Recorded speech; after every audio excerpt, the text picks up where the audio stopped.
Okay, so we know that the court ruled, didn't they? And after the ruling, there's been a lot of conversation about it. Kennedy Agyapong is claiming victory. We know there's a lot of bad blood between he and ANAS ANAS. We know that, don't we? And we know Martin Amidu has also had his own relationship with anti-corruption.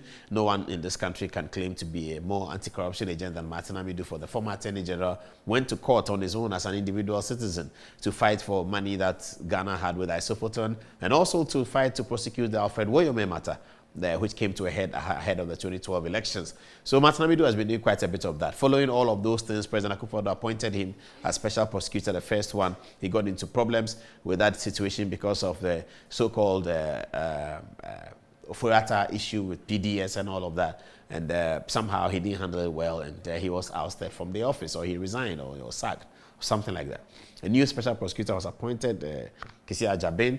At the time of the appointment, Martin Amidu expressed concerns about it, and et cetera, et cetera. So I'm just trying to position who Martin Amidu is. He's not a big fan of Kennedy Agyapong and the whole ANAS enterprise. He has said before that he doesn't think that is good journalism. But now he assesses the judgment, and let's see what he says.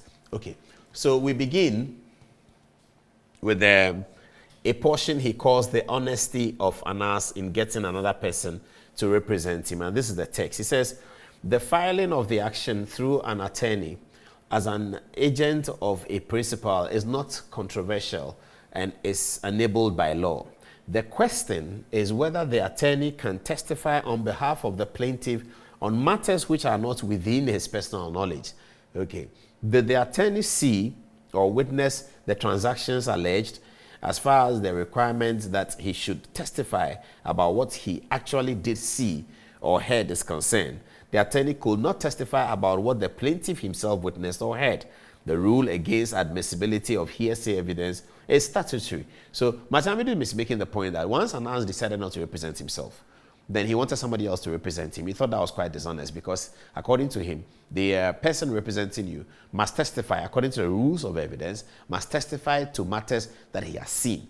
Therefore, the transaction that was being alleged, which is a video in which ANAS was alleged to be coaching people on how to blackmail and all of that, that video that was heavily alleged by Kennedy Agyapong in the court, needed ANAS himself to testify because, according to what Martin Amidu is saying, that person who was given the power of attorney, whether he's a lawyer or any other person, can only testify to matters that he has seen and heard, according to the evidence decree. And that's what he says. The rule against admissibility of hearsay is statutory. You cannot administer evidence that's based on hearsay. So whoever was testifying for ANAS ought to have had knowledge of the matter. If he says that I wasn't there when this recording was done, that is it. The court will take the recording as it is because there's no other contrary evidence to challenge it. And I think that's where Martin Amidu is going. Let's follow him and see where he goes with this.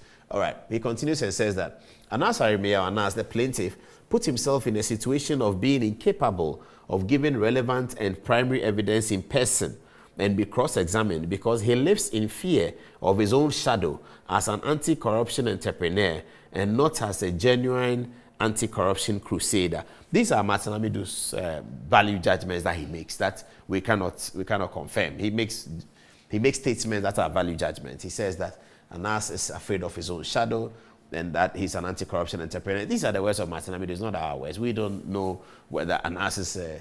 we don't have enough evidence to come to that conclusion. But this is Martin Amidu speaking. He says that ANAS is afraid of his own shadow. We don't know why he said that. Anyway, let's move on. He says, ANAS thus lost the only opportunity to publicly tell the court his version of the facts within his personal knowledge and to be cross-examined to establish his credibility.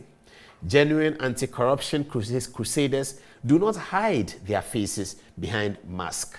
Oh, that's heavy. It says, genuine anti-corruption crusaders do not hide their faces behind masks.